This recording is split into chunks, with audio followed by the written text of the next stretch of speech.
o que é o efeito da força centrífuga. Eu não sei se eu confundi vocês com Coriolis, se eu ajudei vocês em Coriolis, mas parece que vocês tenham entendido. O que seria a nossa força centrífuga? Também seria uma força fictícia, que é aquela, por exemplo, quando vocês estão num parque de diversões e tem aquela parte que fica girando assim, e tem umas cadeiras que ficam na ponta, e você fica ali mercê dessa força. Se por acaso que uma coisa que liga você ficar preso e vivo ainda naquele movimento do circular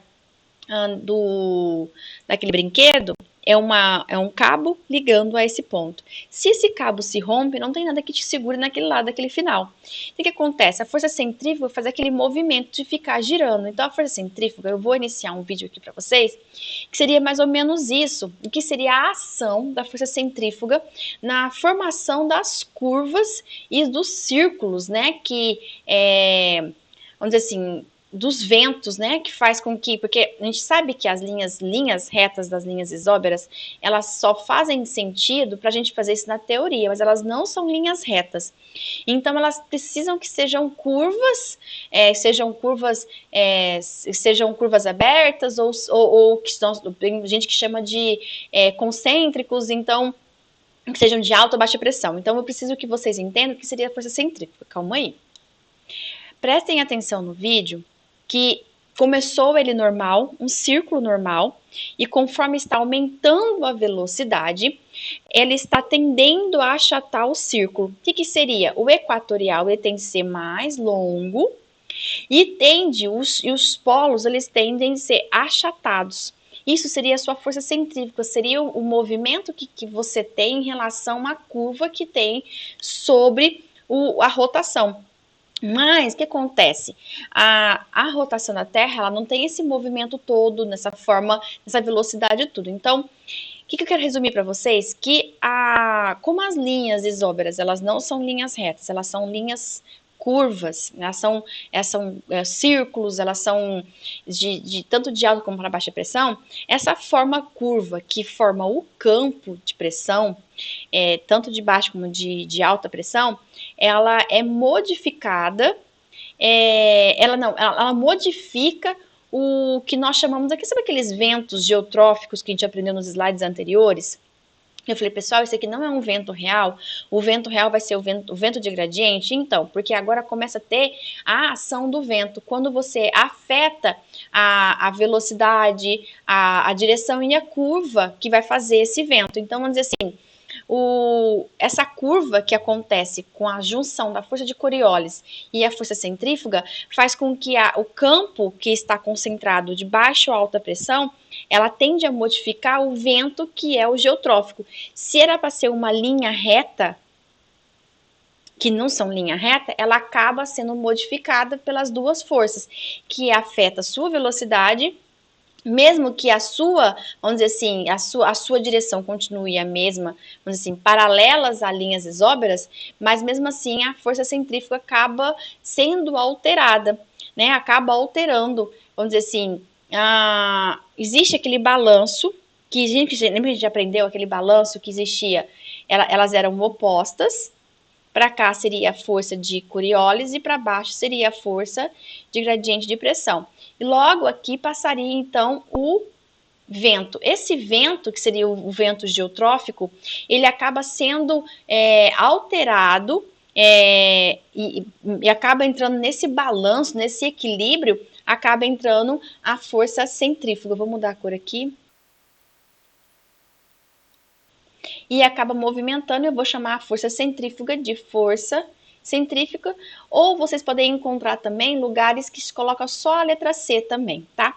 E aí, já que eu mandei o slide para vocês entenderem como que vai funcionar, seria mais ou menos assim. Eu espero que vocês entendam mais ou menos como vai funcionar. A gente viu que a força de gradiente de pressão faz o vento deslocar-se perpendicular às linhas isóbaras, certo? Logo que o ar começa a se movimentar, né, pela ação da diferença de gradiente de pressões, a gente passa a observar que existe a força de Coriolis que começa a forçá-lo a deslocar-se em movimento.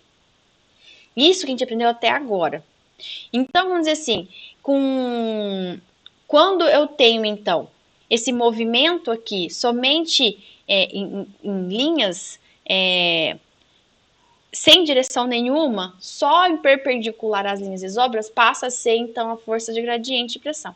E aí as forças vão atuar para fazer, então, o movimento do ar.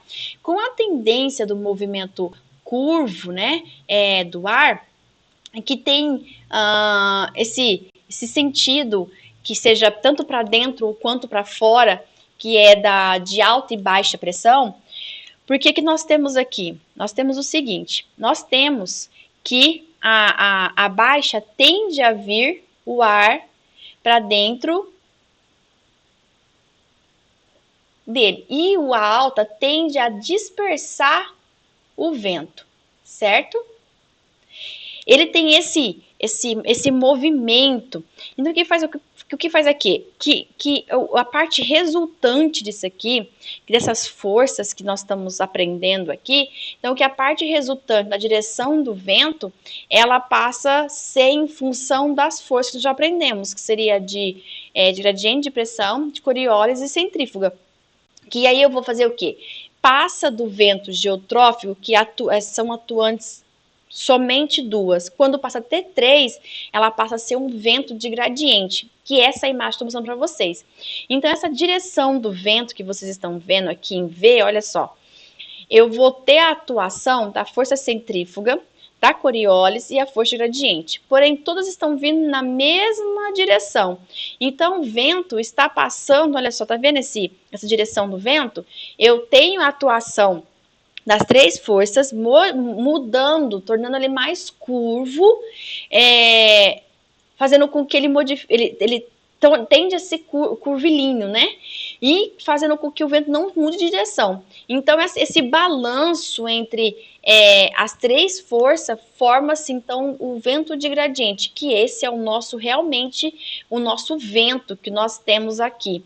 Então, vamos dizer assim, em torno do centro de baixa pressão, nós também chamamos de ciclones, são as forças de gradientes de pressão, tende a vir, olha só, para dentro, enquanto a de alta, a força de gradiente tende a ir para fora. Quando eu estou falando, que eu estou falando assim, olha, a parte mais curva, que seria a resultante entre a força, a resultante entre, olha, a gradiente e nós temos a Coriolis, nós temos o vento. Nós temos Coriolis e nós temos o vento. E o que nós temos aqui? Nós temos o movimento onde Coriolis ele vai fazer com que faça o movimento curvo. Ele vai fazer parte desse movimento aqui, olha só. Tá vendo? Olha. E o que vai acontecer? Quando está no entorno do centro de baixa pressão, o gradiente de pressão ele é dirigida, então, para o centro da força, né? E a força de Coriolis, ela é dirigida para fora, dando aquele movimento curvo. Enquanto a de alta, eu estou dirigindo a força para fora e o Coriolis, ele tem que ir para dentro para fazer o movimento curvo. Esse movimento, esse sentido aberto, esse curvo, então ele faz o quê? Que a parte... para existir as três forças, eu acabo tendo, então, a somatória na baixa, que é o Coriolis, mais a centrífuga. E quando eu estou falando na alta, a formação do vento gradiente seria para dentro, seria a parte curva, seria então o Coriolis, e o somatório seria a força de gradiente mais a minha centrífuga. E aí, isso aí vai ter, então, diferença se ele vai ser, vamos dizer, sentido horário ou anti-horário, dependendo do seu hemisfério. Se for no hemisfério sul ou norte, ele vai ter, então, esses fluxos de horário. E aí acontece, essas forças do efeito centrífuga faz com que tenha esse movimento, então, curvilíneo, né? Esse movimento que vocês estão vendo. Ele vai fazer parte, então, desse momento de elevar. Então, a força vai levar o vento e a força vai dispersar o vento, certo? E esse movimento vai fazer, então, a junção junto com essas duas outras forças. E que nós temos o quê? Ah, tá, eu coloquei o textinho, o que eu expliquei para vocês, tem um textinho ali, então, olha, para ficar mais fácil, em torno do centro de baixa pressão, também chamado de ciclones, em que a força gradiente de pressão F é dirigida para dentro do centro da força de Coriolis. É para centro. E a força de Coriolis é para fora. O balanço é atingido entre a força de gradiente de pressão F e a soma das forças de Coriolis. Como eu falei que o fluxo resultante será, então, chamado de ciclônico, que é aquele que eu estou levando, então, para dentro, né? Que eu estou buscando, e o sentido vai ser, então, anti-horário ou horário, dependendo do hemisfério que você tiver. E quando eu estou explicando que seria alta, seria um processo que eu expliquei no slide anterior, que seria, então, de alta eu vou ter que a força ela está indo para fora, que eu tenho a parte de Coriolis está indo para dentro, e que a somatória, né, a soma, o balanço para ser atingido, a força de Coriolis é a somatória entre o gradiente de força e a centrífuga, e o sentido do horário ali, né, então ela vai ser uma dispersão de vento, ela vai ser anticiclônica e vai ser, então, anti-horário o horário do hemisfério sul e hemisfério norte. Então, é isso que eu estou tentando explicar nesses slides para vocês. Aqui, eu vou tentar explicar a força de atrito para vocês. A força de atrito, ela é muito simples. Literalmente, na parte de física, o que seria o atrito? Seria, vamos dizer assim, aquela força que dificultaria a movimentar. Então, o que eu quero dizer para você? Que a força de atrito vai ser sempre oposta à formação de vento. Então, o efeito atrito ali, ela vai ser sempre muito próxima à superfície. Para que, vamos dizer assim, porque muito alto, né? Vamos dizer assim, o atrito em si vai ser muito menor. Então, dizer assim, que as linhas isóbaras que participam, ela seria praticamente na mesma seria, como que eu posso dizer assim, as linhas, elas estariam no mesmo sentido, não no mesmo sentido, porque as linhas seriam opostas, mas elas estariam ali trabalhando no mesmo momento ali, eu não sei como, eu esqueci como explicar isso para vocês, mas vamos dizer assim, que a força de atrito, ela tá aqui, ó, o vento, olha, conforme você tem se vocês estivessem falando da velocidade geotrófica, ela seria para cá, normal, né? Mas como o vento ela é modificada tanto pela força de Coriolis, como a força de gradiente, como a força de centrífuga, ela acaba então tendo um outro movimento e assim, o seu vento acaba mudando a direção do seu vento, certo? Então, oposta a ela vai ser então a sua força de atrito. Então, a direção que vai ser dada para equilibrar as forças e o vento, que ela vai, vamos dizer assim, conforme o vento vai passando muito mais próximas às camadas, eu vou ter um atrito em relação a isso, que vai, então, dificultar a velocidade do meu vento, o deslocamento do meu ar. Então, vamos dizer assim, eu não sei se vocês estão entendendo como que seria o atrito. Não teria o que explicar, não sei isso. Então, seria praticamente isso. A força de atrito é aquela força que também age de uma forma aparente, né? Que seria a mesma direção, porém em sentidos contrários. Acho que era isso que eu queria explicar para vocês, eu não lembro. Mas acho que era isso. Assim, então eu tenho a mesma direção dos ventos, o vento está vindo e o atrito está indo, então ele está em sentido contrário. À medida que a velocidade diminui, as forças de Coriolis e centrífuga tendem a diminuir correspondentemente.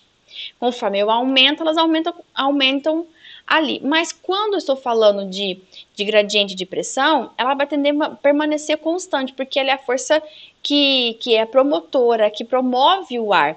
E aí, o que vai acontecer? Como ela é oposta, a força de atrito ela é oposta à velocidade, ela que vai causar o atrito. Então, ela só torna-se mais importante ali praticamente próxima à superfície, os primeiros quilômetros da atmosfera, mais próxima à superfície possível, mais próxima à superfície possível. Ela vai tender a ser o freio, né? Vamos dizer assim, enquanto a força de gradiente de pressão ela é o motor, a força de atrito, a força de atrito ela passa a ser o seu freio, que vai acabar freando o movimento de ar. É como se vocês tivessem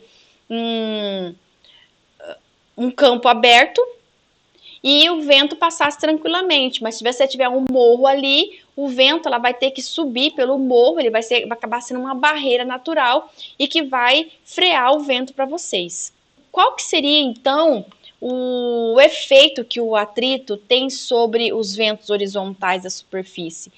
É que, vamos dizer assim, conforme o vento acontece em torno de um ciclone ou um anticiclone, o vento precisa cruzar, né, as linhas isóbaras de alta para baixa.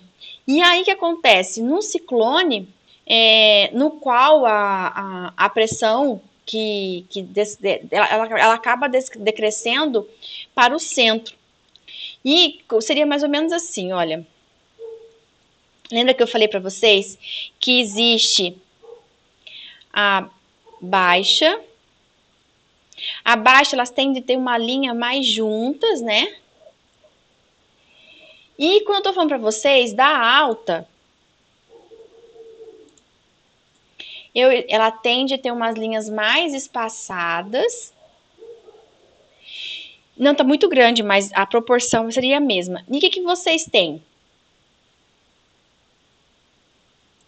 Seria o quê? Estou tentando explicar para vocês que o efeito atrito sobre os ventos horizontais na superfície seria em torno do ciclone e o anticiclone.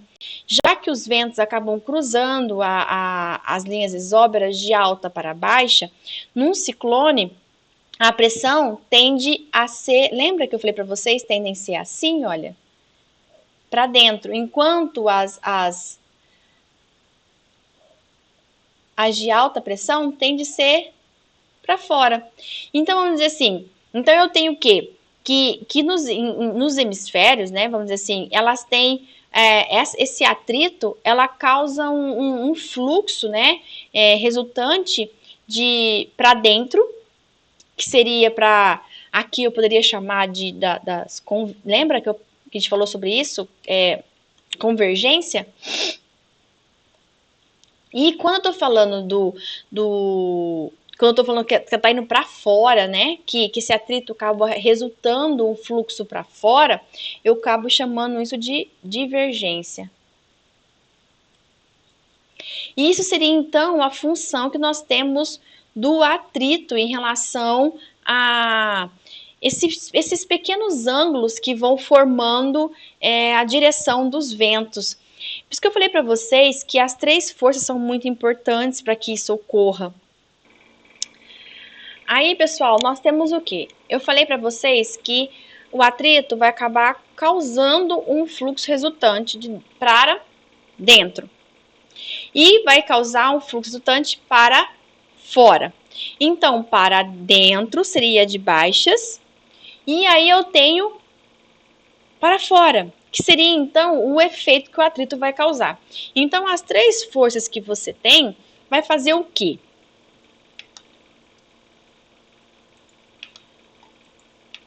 Olha só. Lembra que eu falei que eram? Eu tenho a força de gradiente de pressão, eu tenho uma força de Coriolis, eu tenho uma força centrífuga e eu tenho a minha força de atrito. Essa daqui vai ser a que vai ser o meu motor. Ela vai, então, movimentar o meu ar. Essas duas, pessoal, ela vai fazer com que dê um movimento curvo ao seu vento. Enquanto o atrito, ela vai frear o que o vento está causando. Então, ela vai ser o freio dessa força que está aqui. O que vai acontecer? Quando eu estou falando de baixa e alta, eles não são ventos linha reta, eles são ventos curvos, certo? Causado por essas duas situações. E o atrito, o que vai acontecer? Ele vai fazer com que esse vento, ele venha para dentro e ele vai fazer com que esse vento aqui, venha para fora. Isso que eu disse para vocês, que são as forças que fazem com que o movimento do ar aconteça. E aí, o que vocês têm? A circulação atmosférica. Eu acabei entrando um pouquinho antes sobre o globo, explicando, eu acabei adiantando um pouquinho, mas o que eu vou falar para vocês?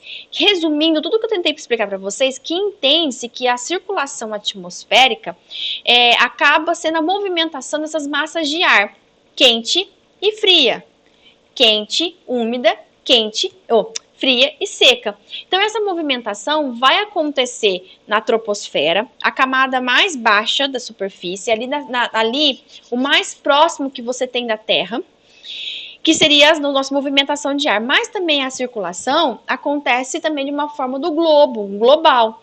E ela vai acontecer, como acontece o movimento do ar? Essa circulação atmosférica acaba acontecendo para tentar equilibrar essas zonas de alta e baixa pressão. Então, o que seria? A circulação atmosférica ocorre pelo desequilíbrio que a radiação solar atinge a Terra. Então, vamos dizer assim, ela atinge de uma forma desigual entre do Equador até os polos, fazendo com que o centro se torne mais aquecida do que os polos. Então, a radiação, por ser menor nos polos, aquece também, mas ela acaba sendo menor. E aí o que acontece? Esse desequilíbrio que acontece, ele tende a chegar a um equilíbrio. Então, para fazer esse equilíbrio, esse movimento, para que as linhas não sejam um vento reto, acontecem as três forças. A força que vai movimentar, as forças que vão... desculpa, pessoal. O motor do vento, que vai acontecer, o motor seria a força de gradiente, as três forças seria o movimento, que seria o movimento curvilíneo, né, que seria o curvo, seria o concêntrico, que seria esse movimento, e o atrito teria para dentro ou para fora. Então, essa movimentação de massa de ar só é possível graças às diferenças de pressão que existe no globo. Então, como eu expliquei para vocês, espero que vocês ainda lembrem, que o ar frio, por ser pesado, ele vai descer, e aí tende, então, a provocar maiores pressões. Enquanto o ar quente tende a subir, ele tende a diminuir as pressões atmosféricas. Lembram disso que eu expliquei para vocês? Então, como a descida do ar frio e a subida do ar quente acontecem simultaneamente, eu acabei explicando isso para vocês separadamente, mas não vai acontecer. As forças, elas vão trabalhar em conjunto. Essa diferença de zonas que acontece trabalha simultaneamente. Então, essa movimentação constante e circular dessas massas são responsáveis, então, pela ocorrência de ventos e pelas variações climáticas, também pelos furacões, pelos tornados, pelos vendavais, por todo esse movimento que existe em relação a esse movimento do ar. Então, vamos dizer assim, só é possível porque existe as forças fazendo isso e existe o movimento de rotação e translação. Esse movimento de movimento circular também é em função de três células de movimentação. Que vocês estão vendo ali, célula de Hadley, aquela célula média latitude, a nossa célula de Ferrel, e nós temos a célula polar.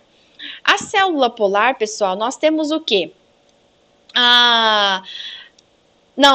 Pessoal, nós temos ali a célula de Hadley, também é conhecida como a célula tropical. Nós temos a célula média latitude, mas também nós temos também chamada de subtropical. E então nós temos ali a célula de Hadley, acontece entre a movimentação entre o Equador para os trópicos e dos trópicos para o Equador. Então essas latitudes mais baixas, que é de 0 e 30, faz com que o movimento do ar exista. Devido a esse aquecimento que acontece ali no Equador, acaba fazendo com que se expande e ele movimente para o trópico de Capricórnio e para o trópico de Câncer. Então, esse movimento, né, esse movimento circular que acontece do Equador para os subtropicais, que faz com que essa célula se movimente, né, que saia, então, então eu estou saindo de 0 graus, 0 grau, e tô indo para 30 graus, que é norte e sul. Esse movimento que faz com que saia do Equador, vou mudar de cor, tá amarela. Olha, eu tô saindo então, eu tô saindo do Equador, tô indo para cá, e esse movimento daqui para cá. Então, o que acontece? Nessa subida, lembra que eu falei para vocês que acontecem as nuvens, chuva, nananã? Então, e nós temos aqui, então, os ventos alísios. Lembra que eu falei para vocês que ela vai acontecer dos trópicos para o Equador, que são nossos ventos alísios. Aí aqui acontece os ventos alísios vindo do sudeste e os ventos alísios vindo do nordeste. Eles vão trazer a chuva, que vai trazer, e nós temos então os contralísios, que são os ventos mais secos, que vão em direção do Equador para as regiões dos trópicos, que seriam os ventos do ar mais frio e mais seco, que seria essa parte aqui. Então, o que acontece? Isso seria, então, o que a cédula de Hadley tenta explicar para a gente, que seria esse momento de equilibrar, né, entre as altas e baixas pressões que acontece entre o Equador e que acontece entre os subtropicais, que seriam os trópicos, que seria a movimentação. E aí nós temos o quê? Nós temos a cédula de latitude, que seria a de Ferriol. Eu mudei de slide para que fique mais fácil vocês entenderem a explicação das células de Ferriol e as células polares. Lembra que eu falei para vocês que vou pegar aqui a caneta. Olha, bem aqui, pessoal, a gente entende e fecha isso aqui rapidão.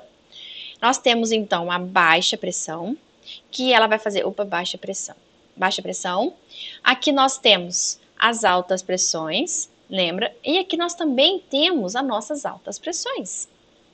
O que nós seríamos nossas altas pressões? Lembram que seria o nosso ar mais frio, mais seco, e que aqui nós teríamos, então, nossa capacidade de ser mais úmidos e mais quentes, e que, então, eles teriam um movimento que vai para alta e que vai para alta. E essa alta vai para a baixa e que essa alta vai para a baixa. Esse seria o nosso movimento que a gente acabou de explicar. O que acontece com as outras duas células? Ela também tende a existir para equilibrar os movimentos, a circulação. Se aqui eu tenho um ponto de alta e aqui no polo também tem um ponto de alta, precisa existir um ponto de baixa pressão, que é explicado pelas células de Ferriol, e nós temos as células polares, que explica também essa movimentação que está bem aqui. O que acontece? Nas células polares, nessa célula, o ar diverge. O que acontece? Eu preciso que esse ar tende a sair dos polos e ir para um outro ponto de equilíbrio. Uma vez que sobre os polos eu estou precisando sair daqui para fazer esse movimento e fechar o ciclo, eu preciso que aqui como aqui está mais frio, está mais seco, aqui são as origens das altas pressões.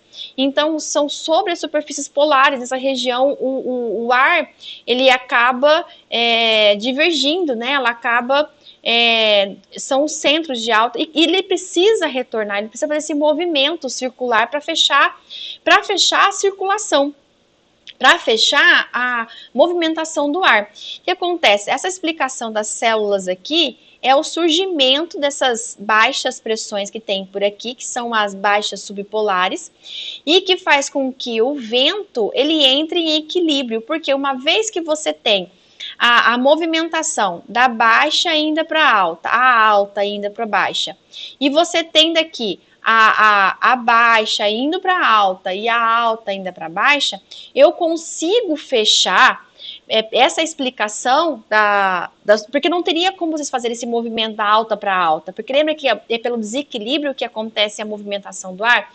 Então essas partes onde a circulação média que acontece ali nos trópicos, né, na parte mediana ali, que foi reconhecida pelo pesquisador Ferrell, ele acaba movendo ali do subpolar que está ali, dos polos, para a superfície que vocês têm, que é das altas subtropicais.